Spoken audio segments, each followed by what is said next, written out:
ये कहानी है किसी क्लास की जो कि बिल्कुल भी नॉर्मल नहीं है।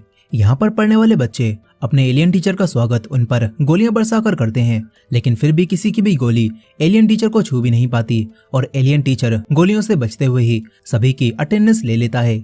हमारी कहानी का मेन कैरेक्टर नागिसा बताता है कि इस दुनिया में अचानक एक क्रिएचर आ गया जो कि इतना ताकतवर था कि उसने चांद को भी आधे से ज्यादा काट दिया और पूरी दुनिया की मिलिट्री मिलकर भी उसे नहीं रोक सकती थी और सभी ने जापान पर भरोसा करके उन्हें क्रिएचर को संभालने दिया। इसके बाद हम जापान के सबसे मशहूर जूनियर हाई स्कूल को देखते हैं। यहाँ पर थर्ड ईयर के स्टूडेंट्स में एक क्लास ई होती है जिसे सबसे बेकार क्लास समझा जाता है क्योंकि उसमें पढ़ने वाले बच्चे हर चीज में पीछे थे और इसीलिए उन्हें स्कूल की मेन बिल्डिंग से दूर रखा जाता है और बेकार सी क्लास दी जाती है। मगर यहाँ आकर सबको पता चलता है कि उनके नए टीचर कोई इंसान नहीं बल्कि एक क्रिएचर हैं। वो एलियन बताता है कि मैंने ही तुम्हारे चांद का एक हिस्सा तबाह कर दिया है और अब मैं अगले साल मार्च में तुम्हारी इस दुनिया को भी तबाह कर दूंगा, लेकिन तब तक के लिए मैं तुम्हारा टीचर बनकर रहने वाला हूँ। इसके बाद एक आदमी कारासुमा यहाँ पर आता है और बताता है कि मैं मिनिस्ट्री ऑफ डिफेंस से हूँ और मैं चाहता हूँ कि तुम लोग इस क्रिएचर को जान से मार दो।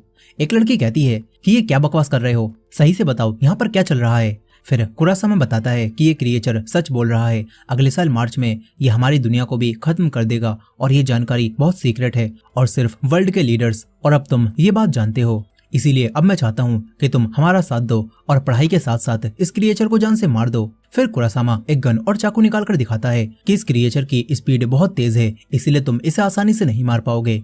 यहीं पर वो क्रिएचर भी बताता है कि तुम्हारी दुनिया को खत्म करना तो बहुत आसान था, इसीलिए मैंने इसे थोड़ा मजेदार बनाने के लिए गवर्नमेंट से एक डील की है कि अगर मुझे इस स्कूल की ई क्लास का टीचर बना दिया जाए तो मैं बच्चों के हाथों मरने के लिए तैयार हूँ।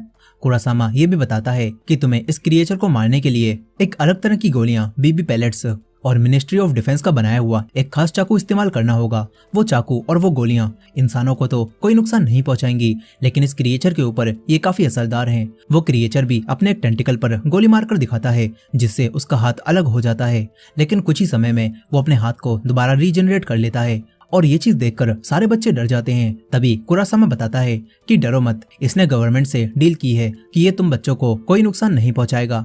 फिर कुरासामा कहता है कि अब तुम बच्चों के पास अमीर होने का भी एक मौका है, क्योंकि अगर तुमने साल पूरा होने से पहले इस क्रिएचर को मार दिया तो तुम्हें 10 बिलियन येन मिलेंगे। कहानी अब वापस प्रेजेंट में आती है। ये लोग मिलकर अपने टीचर पर गोलियां बरसा रहे थे, लेकिन उसकी स्पीड के आगे इनकी गोलियां किसी भी काम की नहीं थीं। साथ ही इस साल की शुरुआत से ही कुरासामा भी इनका टीचर बनकर इन्हें यहाँ पर ट्रेनिंग दे रहा था और इसके अलावा एक प्रोफेशनल असैसिन मिस इरीना भी इन्हीं की टीचर बनकर यहाँ पर आई थी। उन्हें भी क्रिएचर को मारना था। नागिसा कहता है कि मिस इरीना एक स्किल्ड असैसिन है, उन्होंने पहले दिन ही क्रिएचर पर एक बड़ी सी गन से हमला कर दिया था, लेकिन फिर भी वो कुछ भी नहीं कर पाई और हार कर बाहर आ गई और तब से वो हमारी इंग्लिश की टीचर हैं। यहीं अब प्रेजेंट में किसी की भी एक भी गोली क्रिएचर को नहीं लगती और गोलियां खत्म होने पर सभी बैठ जाते हैं। क्रिएचर हंसते हुए कहता है कि मुझे उम्मीद है ग्रेजुएशन से पहले तुम में से कोई मुझे मारने में कामयाब हो जाएगा। अब इसके बाद कारासुमा इन सभी को फाइटिंग की ट्रेनिंग देने लगता है। यहाँ पर कुछ लड़कों ने मिलकर नागिसा के साथ कोई प्लान बनाया था जिसे आज वो अंजाम देने वाले थे। वो लड़के नागिसा से कहते हैं कि तूने उस ऑक्टोपस की वीकनेस नोट की है ना। नागिसा हाँ करता है और इन्हें वो दिखाता है, लेकिन उससे बस इन्हें इतना ही पता चलता है कि अलग अलग इमोशंस जैसे कि गुस्सा आना और खुश होने पर उसके चेहरे का रंग बदल जाता है, लेकिन ये जानकारी उन लड़कों के किसी काम की नहीं थी। अब इसके बाद जब ऑक्टोपस इन्हें पढ़ा रहा था तो एक लड़का नागिसा को प्लान अंजाम देने का इशारा करता है। नागिसा कोई सवाल पूछने के बहाने ऑक्टोपस के पास जाता है और उसने अपना चाकू पीछे छुपा रखा था, लेकिन जैसे ही नागिसा उस पर हमला करता है तो तभी ऑक्टोपस अपने टेंटिकल से उसका हाथ पकड़ लेता है। मगर ये वो प्लान नहीं था। दरअसल नागिसा ने अपने ऊपर उन्हीं स्पेशल गोलियों से बना हुआ एक बम लगा रखा था और वो लड़के बटन दबाकर उसे ब्लास्ट करते हैं जिससे यहाँ पर धमाका होता है। वो लड़के खुश होने लगते हैं कि उन्होंने ऑक्टोपस को मार दिया। नागिसा की दोस्त ये देखकर कहती है कि तुमने ये क्यों किया। वो लड़के कहते हैं कि चिंता मत करो, ये बच्चों के खिलौने वाला बॉम्ब था जिसमें हमने वही स्पेशल पैलेट्स डाल दी थी, इससे नागिसा को कुछ भी नहीं होगा। ये लोग खुश हो रहे थे कि फाइनली इन्होंने ऑक्टोपस को मार ही दिया, लेकिन असल में ऑक्टोपस बच गया था। वो छत पर चिपका होता है और उसने बम फटने से ठीक पहले अपनी स्किन उतार दी थी, जो कि वो हर महीने करता था। साथ ही अब ऑक्टोपस उन 3 लड़कों पर काफी गुस्सा भी हो जाता है जिन्होंने ये प्लान बनाया था। क्योंकि गवर्नमेंट की डील के हिसाब से इन बच्चों को सिर्फ उसी चाकू और गोलियों का इस्तेमाल करके ही ऑक्टोपस को मारना था। इसी वजह से अब ऑक्टोपस तेजी से कहीं जाकर वापस आता है और उसके हाथों में इन लड़कों के घर की नेम प्लेट होती है। वो कहता है कि मैं तुम्हें तो नुकसान नहीं पहुंचा सकता, लेकिन अगर तुमने दोबारा ऐसा किया तो मैं तुम्हारे घर वालों या फिर दोस्तों को मार सकता हूँ। अब इसके बाद वो इनकी काफी तारीफ करते हुए कहता है कि तुम्हारा ये प्लान तो वैसे बहुत अच्छा था और नागिसा ने सबसे बेहतर एक्ट किया और बिना कुछ पता लगे मेरे करीब पहुंच गया। वो नागिसा की काफी तारीफ करके सभी को सीट पर बैठने के लिए कहता है। तभी ये लोग पूछते हैं कि वैसे आपका नाम क्या है। ऑक्टोपस कहता है कि मेरा कोई भी नाम नहीं है। तभी एक लड़की कहती है कि फिर तो हम आपको अब से कोरो सेंसेई कहेंगे। ऑक्टोपस को भी अपना नाम काफी पसंद आता है और सभी उन्हें कोरो सेंसेई कहने लगते हैं। अब इसके बाद अगले दिन कारासुमा और इरेना देखते हैं कि बच्चों ने कोरो सेंसेई को जाल में फंसा दिया है। वो सभी लोग मिलकर कोरो सेंसेई पर गोलियां बरसा रहे थे, लेकिन जाल में फंसे होने के बावजूद भी कोरो सेंसेई की स्पीड बहुत तेज थी। वो हर गोली से बच जाते हैं। कारासुमा पूछता है कि यहाँ पर क्या चल रहा है। दो लड़कियां उन्हें बताती हैं कि हमने सेंसेई को पकड़ने के लिए एक ट्रैप बिछाया था जिसमें वो आसानी से फंस गए और फिर हमने उन्हें जाल में दबोच लिया। यहाँ पर कोरो सेंसेई अब घूम घूम कर नेट तोड़ देता है और ये देखकर सभी तुरंत उस पर गोलियां चलाने आते हैं, लेकिन वो स्पीड से छत पर चला जाता है और कहता है कि तुम्हारा प्लान काफी मजेदार था, लेकिन बदले में अब तुम्हें कल डबल होमवर्क करना पड़ेगा। अब तभी यहाँ पर एक नया लड़का आता है। उसका नाम कर्मा था। उसे कुछ दिनों पहले स्कूल से सस्पेंड कर दिया गया था। कोरो सेंसेई उसके पास जाते हैं और कर्मा हाथ मिलाने के लिए हाथ आगे बढ़ाता है, लेकिन जैसे ही कोरो हाथ छूता है तो उसके हाथ के टेंटिकल वहीं पर टूट जाते हैं और कर्मा जोर जोर से हंसकर कहने लगता है कि मैंने तो सुना था तुम बहुत तेज हो, लेकिन असल में तुम तो बहुत स्लो हो। तुम मेरे हाथ में लगे हुए उसी चाकू के टुकड़ों को भी नहीं देख पाए। कर्मा कहता है कि मैं तुम्हें आराम से मार दूंगा। ये चीज देखकर सारे बच्चे हैरान रह जाते हैं, क्योंकि अब तक कोरो सेंसेई को कोई भी नहीं छुपाया था, लेकिन कर्मा ने आते ही उसके हाथ के टेंटिकल तोड़ दिए। नागिसा मन ही मन कहता है कि कर्मा को स्कूल से इसीलिए सस्पेंड किया गया था क्योंकि उसने अपने सीनियर्स को बहुत बुरा मारा था और वही हम सब में सबसे समझदार और ताकतवर है। शायद अगर कोई है जो कोरो सेंसेई को मार सकता है तो वो कर्मा है। अब इसके बाद हम दो फाइटर जेट को देखते हैं जो कि कहीं पर बॉम्ब गिराने जा रहे थे। तभी कोरो सेंसेई वहां पर आकर उन्हें तोड़ देते हैं। साथ ही वो अपनी बुक में कर्मा को सारे बच्चों से आगे रखते हैं और सोचते हैं कि अब इस कर्मा को किस तरह ठीक किया जाए। अब इसके बाद अगले दिन जैसे ही वो क्लास में पहुंचता है तो किसी ने एक ऑक्टोपस उसी चाकू से मारकर डेस्क पर रख दिया था। कर्मा कहता है कि वो गलती से मैंने उस ऑक्टोपस को तुम्हें समझकर मार दिया, लेकिन ये देखकर कोरो सेंसेई तेजी से कहीं पर जाकर आते हैं और अब एक मिसाइल उनके हाथ में थी। ये देखकर सभी सोच रहे थे कि अब तो कर्मा गया, लेकिन कोरो सेंसेई मिसाइल की आग से ऑक्टोपस पकाकर कर्मा को खिलाते हैं। साथ ही उन्होंने कर्मा के नाखूनों पर एक आर्ट भी बना दी थी। अब इसके बाद दूसरी क्लास के दौरान जब कर्मा कोरो सेंसेई के ऊपर सूप से हमला करता है तो तभी वो तेजी से बचकर कर्मा को लड़कियों वाला एप्रन पहना देते हैं और उन्होंने हवा में गिरते हुए ही सूप को भी गिरने से बचा लिया था। ये सब देखकर सभी लोग कोरो सेंसेई की तारीफ करने लगते हैं कि वो तो कितने तेज हैं। कुछ समय बाद नागिसा कर्मा को देखता है जो कि अकेला बैठा हुआ था। कर्मा अपने पुराने टीचर के बारे में सोच रहा था जो कि काफी अच्छे थे।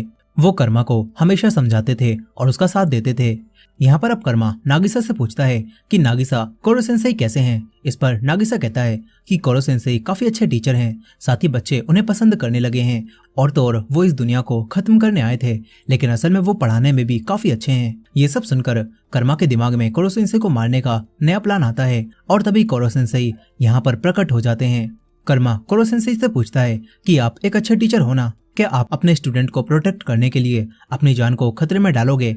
कोरो सेंसेई हाँ बोलते हैं और ये सुनते ही कर्मा अपनी गन निकालकर नीचे कूद जाता है। उसने कोरो सेंसेई को दो तरह से फंसा दिया था। अब अगर कोरो सेंसेई उसे बचाने आते हैं तो कर्मा उन्हें शूट करके खत्म कर देगा और अगर कोरो सेंसेई उसे नहीं बचाते तो वो एक टीचर के रूप में फेल हो जाएंगे। कर्मा सोच रहा था कि उसने बाजी मार ली। साथ ही हमें पास्ट का सीन भी दिखाया जाता है जहाँ पर जब कुछ ए क्लास वाले लड़के पिछले साल की ई क्लास के एक लड़के को बुली कर रहे थे तो कर्मा उन्हें मारकर उस लड़के को बचाता है, जिससे पता चलता है कि कर्मा कोई बुरा लड़का नहीं है बल्कि वो तो अंदर से काफी अच्छा है। लेकिन क्योंकि अब उसने ई क्लास के स्टूडेंट की साइड लेकर एलिट क्लास के बच्चों को मारा था, इसीलिए उसके टीचर जो कि हमेशा उसका साथ देते थे वो कर्मा को डांटते हैं, जबकि कर्मा ने कुछ गलत नहीं किया था। और उस दिन के बाद कर्मा समझ गया कि उसके ये टीचर अच्छे नहीं हैं, बल्कि वो तो हर सिचुएशन में अपने बारे में सोचते हैं। इसी चीज को देखते हुए कर्मा अब कोरो सेंसेई को आजमा रहा था और तभी कोरो सेंसेई अपनी स्पीड से अपने टेंटिकल की मदद से एक जाल बना देते हैं जिससे कर्मा नीचे गिरने से बच जाता है। और कर्मा कोरो सेंसेई को भी मार नहीं पाता। इसके बाद कोरो सेंसेई उसे ऊपर लेकर आते हैं और कहते हैं कि तुम मेरे स्टूडेंट हो, इसीलिए तुम्हें मरने देने का तो सवाल ही नहीं होता। ये सब देखकर अब कर्मा भी हार मान लेता है और कहता है कि इन्हें किसी भी तरह से नहीं मारा जा सकता। ये बोलकर वो जाने लगता है, लेकिन जाते हुए वो कोरो सेंसेई से कहता है कि एक दिन मैं आपको जरूर मारूंगा। कोरो सेंसेई भी कहते हैं कि मुझे भी उस दिन का इंतजार रहेगा। यहीं पर नागिसा सोच रहा था कि आखिर कोरो सेंसेई ने कर्मा को बचाने के लिए इतना सब कुछ क्यों किया। वहीं दूसरी तरफ मिलिट्री बेस में सोल्जर्स का लीडर कारासुमा को बताता है कि पिछले 2 महीनों से जब से वो क्रिएचर आया है तब से पूरे वर्ल्ड से हमारे ऊपर मिसाइल से हमले हो रहे हैं ताकि वो क्रिएचर को मार सकें, लेकिन हर बार वो क्रिएचर ही मिसाइल से हमें बचा लेता है, मगर फिर भी हमें किसी भी तरह उस क्रिएचर को मारना होगा। वो लीडर कारासुमा को बताते हैं कि अब हम उस क्लास में एक नए स्टूडेंट को भेजने वाले हैं, शायद वो क्रिएचर को मार सके। अब इसके बाद कोरो सेंसेई की क्लास में एक नया स्टूडेंट आता है। वो कोई इंसान नहीं बल्कि एक एआई रोबोट था और उसे बस एक ही नियम दिया गया था कि उसे किसी भी बच्चे को नुकसान नहीं पहुंचाना है, बाकी किसी भी तरह से वो कोरो सेंसेई को मार सकती है। अब पहले चांस में ही वो कई सारी बड़ी बड़ी गन्स निकालती है और डायरेक्ट कोरो सेंसेई के ऊपर गोलियों की बरसात कर देती है। सारे बच्चे ये देखकर डक्स के पीछे छुप जाते हैं और कोरो सेंसेई अपनी स्पीड से उन गोलियों से बच रहे थे। फिर गोलियां खत्म हो जाती हैं। अब इसके बाद कारासुमा बताता है कि ये मिलिट्री की लेटेस्ट टेक्नोलॉजी है और इसमें खास बात यह है कि ये एआई खुद सीखकर खुद को इवॉल्व कर सकती है। अब इसके बाद कई दिन बीतते जाते हैं। वो रोबोट हर दिन हमला करती है और कोरो सेंसेई उससे बचते हुए सभी को पढ़ाते हैं। इसी तरह हर बार हमला करके वो डेटा कलेक्ट करती है और बताती है कि पहले दिन हमला करने के बाद कोरो सेंसेई को मारने के चांस 0.001% थे, लेकिन अगले दिन हमला करने के बाद ये नंबर बढ़कर 0.005% हो गए हैं। और इसी तरह हर हमले के बाद मैं खुद को इवॉल्व करती हूँ। इससे ग्रेजुएशन के दिन तक कोरो सेंसेई को मारने के चांस 90% से भी ज्यादा हो जाएंगे। अब इसके बाद अगले दिन सभी स्टूडेंट मिलकर उस रोबोट को बांध देते हैं ताकि वो अपनी गन से बाहर ना निकाल पाए। ये चीज सभी बच्चों ने इसीलिए की थी क्योंकि जब भी वो रोबोट हमला करती थी तो बाकी बच्चों को ही क्लास की सफाई करनी पड़ती थी और इससे क्लास भी डिस्टर्ब हो रही थी। ये सब देखकर कोरो सेंसेई अकेले में रोबोट को समझाते हैं कि तुम्हें पहले बाकी बच्चों से दोस्ती करनी होगी, तभी तुम उनकी मदद ले पाओगी। कोरो सेंसेई रोबोट को सारे बच्चों का डेटा दिखाते हैं और कहते हैं कि तुम लेटेस्ट टेक्नोलॉजी हो ना, जो कि खुद सीख सकती हो, इसलिए इस डेटा को यूज करो और सभी बच्चों से दोस्ती करने की कोशिश करना। अब इसके बाद रोबोट सारे बच्चों का डेटा पढ़ने लगती है। इसके बाद अगले दिन सभी बच्चों के फोन में एक मैसेज आता है और ये वही एआई रोबोट थी जो कि सबकी दोस्त बनने के लिए अब उनके फोन में एक ऐप बनकर आ गई थी। वो कहती है कि अब से मैं एक ऐप बनकर आप सभी के कामों में आपकी मदद कर सकती हूँ। बाकी बच्चों को ये ऐप काफी पसंद आता है। साथ ही वो रोबोट कहती है कि अब से मैं क्लास में अटैक नहीं करूंगी ताकि पहले मैं आप सभी से अच्छी दोस्ती कर सकूं और हम फिर साथ में मिलकर कोरो सेंसेई को मारेंगे। ये सुनकर सभी लोग खुश होते हैं और एक लड़की रोबोट को नया नाम देती है कि हम तुम्हें अब से रित्सु बुलाएंगे। ये नाम रोबोट को भी काफी पसंद आता है। अब तभी इन्हें पता चलता है कि आज एक और स्टूडेंट यहाँ पर ट्रांसफर होकर आने वाला है। कुछ समय बाद वो नया स्टूडेंट छत तोड़कर आता है। उसका नाम इतोना था। वो आते ही कहता है कि मैंने छत तोड़कर साबित कर दिया है कि मैं इस पूरे स्कूल से ज्यादा ताकतवर हूँ। फिर इतोना का गार्डियन यहाँ पर आता है। उसने खुद को व्हाइट कपड़ों से ढक रखा था और वो खुद का नाम शीरो बताता है। यहाँ पर वो रोबोट रित्सु बताती है कि ये इतोना है, मैंने और इसने साथ में ही असासिन बनने की ट्रेनिंग ली थी। यहाँ पर इतोना कर्मा को देखकर कहता है कि तुम सारे बच्चों में सबसे ताकतवर हो ना, लेकिन मेरे आगे तुम कुछ भी नहीं हो, मगर चिंता मत करना, मैं तुम्हें कुछ भी नहीं करूंगा। मेरा टारगेट तो कोरो सेंसेई है जो कि मुझसे भी ज्यादा ताकतवर हैं। वो कोरो सेंसेई के पास जाकर कहता है कि कोरो सेंसेई, मैं आपको आराम से मार सकता हूँ क्योंकि आखिरकार हम दोनों सगे भाई हैं। ये बात सुनकर नागिसा हैरान रह जाता है कि ये लड़का इतोना कोरो सेंसेई का भाई है। यहाँ पर इतोना कोरो सेंसेई को फाइट के लिए चैलेंज करता है और फिर क्लास खत्म होने पर ये लोग एक रिंग बनाते हैं और व्हाइट कपड़ों वाला शीरो कहता है कि इस फाइट का रूल सिंपल है, जो भी पहले रिंग से बाहर निकल गया वो हार जाएगा। अब फाइट शुरू होते ही इतोना कोरो सेंसेई का एक टेंटिकल काट देता है और पता चलता है कि उसके सर से भी टेंटिकल्स निकल रहे हैं, जो देखकर सभी बच्चे हैरान रह जाते हैं। और अब कोरो सेंसेई गुस्से में उसी दिन को याद करते हैं जब वो लैब से आजाद हुए थे। इसके बाद वो गुस्से में कहते हैं कि तेरे पास ये टेंटिकल कहाँ से आए।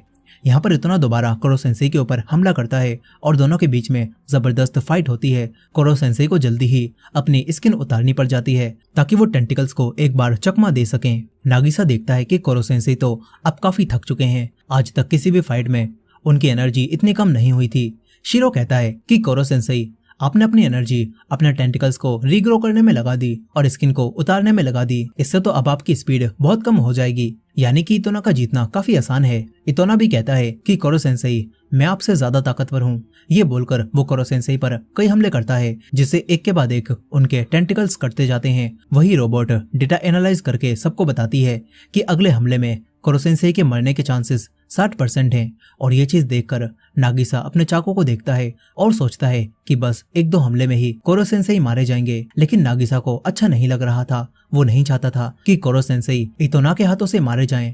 अब तभी शीरो इतोना से कहता है कि इतोना, इसका काम खत्म करो। और तभी इतोना कोरो सेंसेई के ऊपर हमला करता है, लेकिन अचानक उसके टेंटिकल्स को कुछ हो जाता है और वो खराब हो जाते हैं। पता चलता है कि कोरो सेंसेई अपनी स्पीड की मदद से तेजी से वहां पर हट गए थे और उन्होंने वहां पर नागिसा का चाकू रख दिया था। और क्योंकि इतोना के पास बिल्कुल कोरो सेंसेई जैसे टेंटिकल्स थे, इसी वजह से वो टेंटिकल्स इस चाकू से अब खराब हो गए हैं। अब इसके बाद कोरो सेंसेई उसे अपनी स्किन में लपेटकर क्लास से बाहर फेंक देते हैं और कहते हैं कि तुम्हें पहले क्लास में रहकर एक्सपीरियंस लेना चाहिए था, तुम मुझे मार पाते, मगर अब तो तुम रिंग से बाहर हो, इसीलिए जीत मेरी हुई।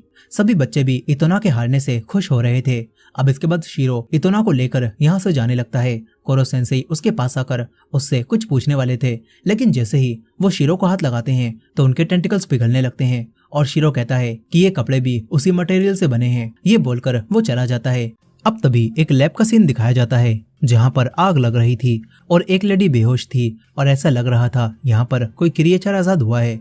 प्रेजेंट टाइम में नागिसा और बाकी बच्चे कोरो सेंसेई के पास आते हैं। इनका अपने टीचर से अच्छा बॉन्ड बन चुका था और नागिसा पूछता है कि कोरो सेंसेई, आपने पढ़ाने के लिए हमारी ई क्लास को ही क्यों चुना? इस पर कोरो सेंसेई कहते हैं कि मैंने किसी से वादा किया था और उसे पूरा करने के लिए ही मैं तुम्हें पढ़ाने आया हूँ। कोरो सेंसेई ये बात नहीं बताते कि वो वादा क्या था और किससे किया गया था, और वो कहते हैं कि क्यों ना हम लोग इस वीकेंड स्कूल में ही रहें और साथ में पढ़ाई करें। कर्मा भी सारी बातें सुन रहा था। वो कहता है कि इस तरह तो आपको मारने के चांसेस भी बढ़ जाएंगे और हम कभी भी आप पर अटैक कर पाएंगे। कोरो सेंसेई कहते हैं कि हाँ, ये एक असैसिन कैंप होगा जिसमें तुम मुझे मारने की कोशिश कर सकते हो। अब इसके बाद असैसिन कैंप शुरू हो जाता है। कोरो सेंसेई अपनी स्पीड से हर एक बच्चे को अलग अलग सब्जेक्ट पढ़ा रहे थे और उनकी स्पीड अब भी काफी तेज थी। नागिसा कोरो सेंसेई से जुड़ी छोटी छोटी बातें भी नोट कर रहा था ताकि किसी दिन ये चीजें कोरो सेंसेई को मारने में काम आ सकें। इसी कैंप की मदद से कारासुमा सारे बच्चों को अच्छे से ऑब्जर्व करता है और उसे पता चलता है कि किस बच्चे में कौन सा टैलेंट है। कोई शूटिंग में माहिर था तो किसी को चाकू चलाना आता था, लेकिन नागिसा बाकी सभी से बिल्कुल अलग था, उसमें कुछ खास था। यहीं पर सारे लड़के मिलकर अब लड़कियों के बाथरूम में झांकने जाने लगते हैं। वो लोग नागिसा को भी बीच में पकड़ लेते हैं। इधर लड़कियां अपने रूम में पिलो फाइट खेल रही थी। फिर ये लोग अपनी टीचर मिस इरीना का मजाक बनाती हैं और उनसे पूछती हैं कि वैसे आपने अब तक कितने लड़कों को टपकाया है। इरीना इन्हें बताना शुरू करती है। तभी कोरो सेंसेई भी लड़कियों की ड्रेस में यहाँ पर आ जाते हैं। ये देखकर अब सभी लड़कियां जिद करने लगती हैं कि कोरो सेंसेई हमें अपनी लव स्टोरी सुनाइए। ये देखकर कोरो सेंसेई यहाँ से रफू चक्कर हो जाते हैं। सारी लड़कियां गन लेकर उन्हें ढूंढने लगती हैं। लड़कियों की फौज को देखकर जो लड़के बाथरूम में झांकने की कोशिश कर रहे थे वो भी निकल लेते हैं और हमारा बेचारा नागिसा एक लड़की के हाथों पकड़ा जाता है। इधर कोरो सेंसेई कारासुमा के पास आ जाते हैं। यहाँ इनकी बातों से हमें पता चलता है कि कोरो सेंसेई भी कभी इंसानों की तरह हुआ करते थे, लेकिन फिर उनके साथ कुछ हुआ जिसने उन्हें ऐसा बना दिया। एक औरत भी उस दिन वहां पर मौजूद थी और कोरो सेंसेई आज भी उस औरत को याद करते हैं। अब इसके बाद इनके स्कूल में एक नया पीई टीचर आता है जिसका नाम अकीरा होता है। वो उन्हें कारासुमा की जगह ट्रेनिंग देने वाला था। शुरू में अकीरा सभी के साथ काफी अच्छे से पेश आता है। ऐसा लगता है कि जैसे वो बहुत अच्छा टीचर हो। यहीं पर कारासुमा और कोरो सेंसेई भी उसे देख रहे थे और कारासुमा पहले से ही अकीरा को जानता था। इसके बाद मिस इरीना अकीरा के बारे में जानकारी निकालकर कारासुमा को बताती हैं कि उसके सिखाने का तरीका काफी ज्यादा वायलेंट है। यहीं पर अब ट्रेनिंग के दौरान जब एक लड़की गिर जाती है तो अकीरा उसे मारने लगता है और ये देखकर कारासुमा उसे रोकता है और कहता है कि हिम्मत है तो मुझसे लड़ो। ये सुनकर अकीरा कारासुमा को चैलेंज करता है और कहता है कि चलो अपने स्टूडेंट्स में से किसी भी एक को चुनो, मैं उससे खाली हाथ लड़ूंगा और अगर उसने चाकू मुझसे टच भी कर दिया तो मैं हार जाऊंगा और ये जॉब छोड़ दूंगा। अकीरा अब असली चाकू निकालता है और कोरो सेंसेई भी ये देख रहे थे। सारे बच्चे डरे हुए थे क्योंकि वो असली चाकू से फाइट नहीं करना चाहते थे। तभी कारासुमा नागिसा के पास जाकर उसे लड़ने के लिए चुनता है। नागिसा भी मान जाता है। वो चाकू लेकर अकीरा की तरफ बढ़ने लगता है। अचानक नागिसा मुस्कुराता है और उसकी पूरी पर्सनालिटी ही चेंज हो जाती है। अकीरा ये देखकर हिल भी नहीं पाता और नागिसा उसे गिराकर उसके गले पर चाकू रख लेता है, जिसके साथ ही नागिसा जीत जाता है। ये देखकर अकीरा कहने लगता है कि चलो एक और रीमैच करते हैं, लेकिन नागिसा मना कर देता है और अकीरा से यहाँ से जाने के लिए कहता है। अकीरा को भी वादे के मुताबिक यहाँ से जाना पड़ता है। फिर सारे बच्चे नागिसा के साथ खुश होने लगते हैं। यहीं पर कोरो सेंसेई कारासुमा से कहते हैं कि आखिरकार तुमने भी नागिसा का टैलेंट नोटिस कर ही लिया। कारासुमा बताता है कि बाकियों से हटकर नागिसा के पास नेचुरल असैसिन वाला टैलेंट है। कोरो सेंसेई भी कहते हैं कि इस ई क्लास में अलग अलग तरह के असैसिन्स भरे हुए हैं, देखते हैं कि इन सभी में से मुझे कौन मारेगा। अब इसके बाद बारिश के दिनों में सभी लोग देखते हैं कि पानी की वजह से कोरो सेंसेई का चेहरा फूल गया है। यहाँ पर कोरो सेंसेई तुरंत ही ऊपर से गिरने वाले पानी को रोकते हैं और ये देखकर नागिसा इसे नोट कर लेता है। यहीं पर एक लड़की कोरो सेंसेई के पास आकर कहती है कि मैंने बहुत मेहनत से ये जहर बनाया है और मैं चाहती हूँ कि आप इसे पी लें। उसकी ईमानदारी देखकर कोरो सेंसेई उसे पी जाते हैं। सबको लग रहा था कि इससे कोरो सेंसेई मर जाएंगे, लेकिन कोरो सेंसेई के ऊपर जहर का कोई असर नहीं होता और कोरो सेंसेई उस लड़की से कहते हैं कि तुम्हारे अंदर तो कमाल का टैलेंट है, मैं तुम्हें क्लास के बाद सिखाऊंगा कि इससे भी स्ट्रॉन्ग पॉइजन आखिर कैसे बनाया जा सकता है।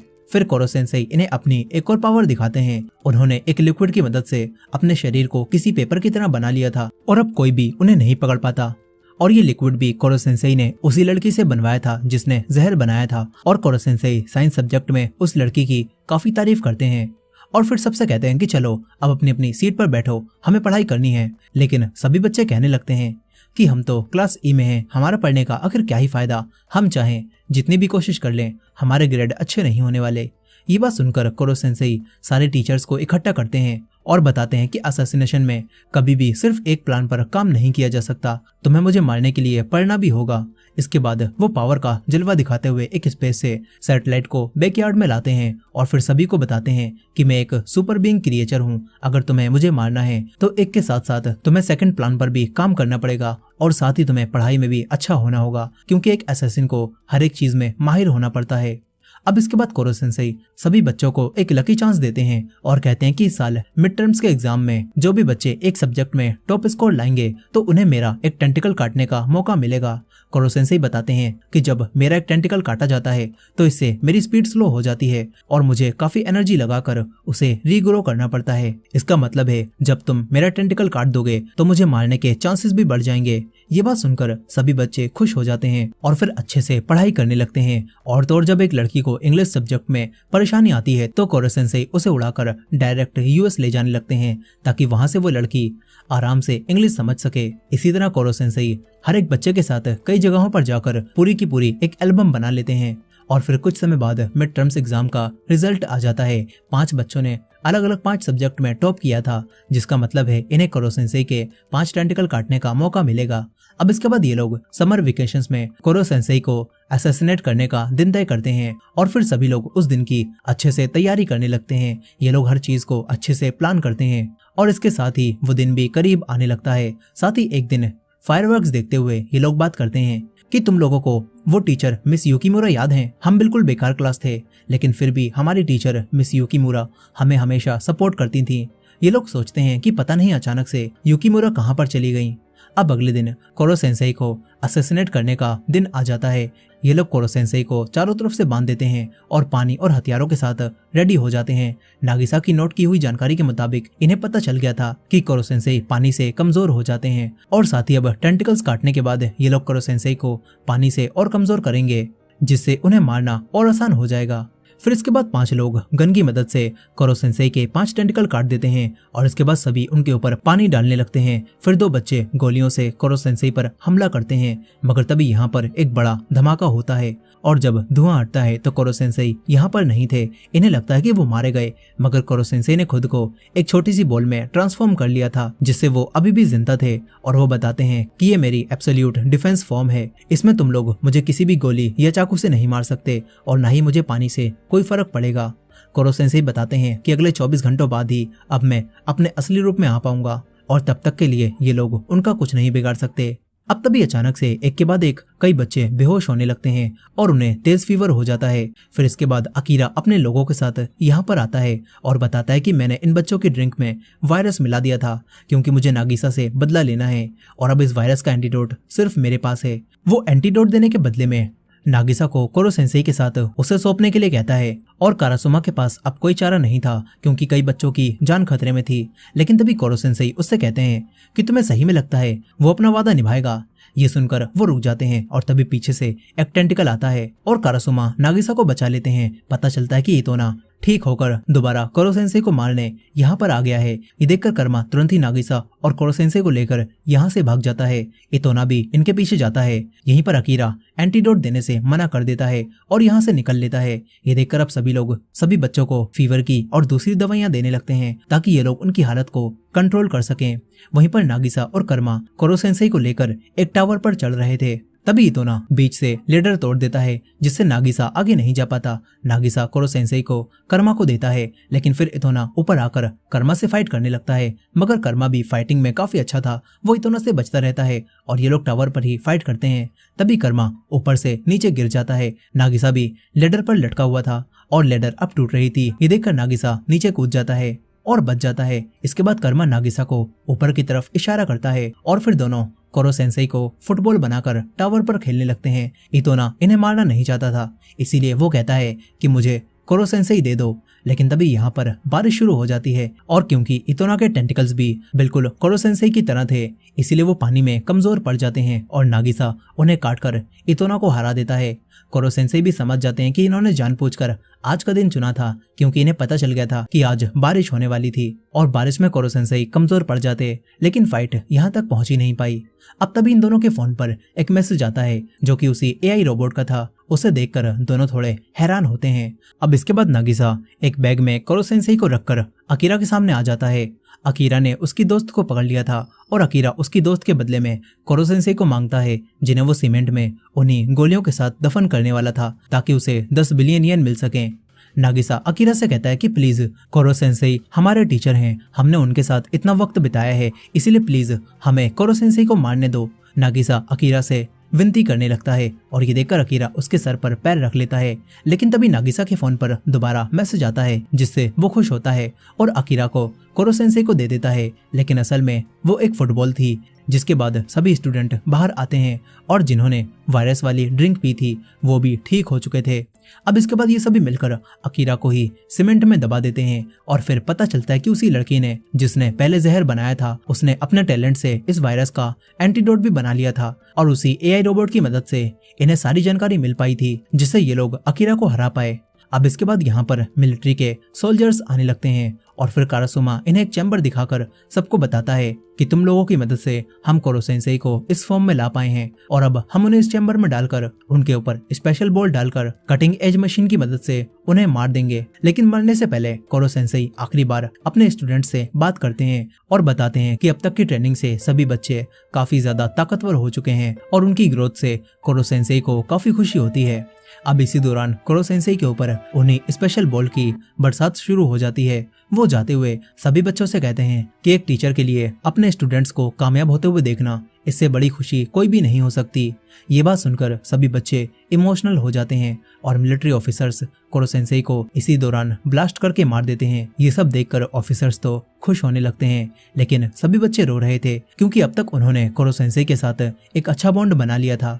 नागिसा भी काफी दुखी था और रो रहा था। लेकिन तभी उसके पास कोरो सेंसेई का हाथ आता है जो कि उसे टिश्यू पेपर देता है और फिर सभी लोग कोरो सेंसेई को जिंदा देखकर हैरान रह जाते हैं। इसके बाद मिलिट्री फैसला कर लेती है कि कोरो सेंसेई को मारना उनके बस की बात नहीं है, जिसके बाद इनका सेकंड टर्म भी स्टार्ट हो जाता है और कोरो सेंसेई पहले की तरह ही इन्हें पढ़ाने लगते हैं और ये लोग उन्हें मारने की भी कोशिश करते हैं। साथ ही अब वही लड़का इतोना भी इनके साथ ही क्लास में पढ़ने आने लगा था और कोरो सेंसेई भी खुश थे। वो उसी दिन को याद कर रहे थे जब लैब में वो एक्सीडेंट हुआ था और यहाँ पर हमें पता चलता है कि जो लेडी वहाँ पर मरी थी वो कोई और नहीं बल्कि इनकी पुरानी टीचर मिस युकीमुरा थी, जिन्होंने मरते वक्त कोरो सेंसेई से इस क्लास को अच्छे से पढ़ाने के लिए कहा था और कोरो सेंसेई युकीमुरा से किया हुआ वादा निभाने के लिए ही इस ई क्लास को पढ़ाने आया था। और अब सभी बच्चे दोबारा पढ़ने के लिए तैयार हो जाते हैं। सभी बच्चे काफी खुश थे और इसी एंडिंग के साथ ये कहानी यहाँ पर खत्म हो जाती है। दोस्तों इसका सेकंड पार्ट भी है जिसमें इसके आगे की कहानी को कंटिन्यू किया गया है। अगर आप इस मूवी का सीक्वल देखना चाहते हैं तो कमेंट में सेकंड पार्ट लिखना मत भूलेगा और ये वीडियो पसंद आई हो तो वीडियो को लाइक करके हमारे चैनल को भी सब्सक्राइब कर लीजिएगा। मिलते हैं नेक्स्ट वीडियो में।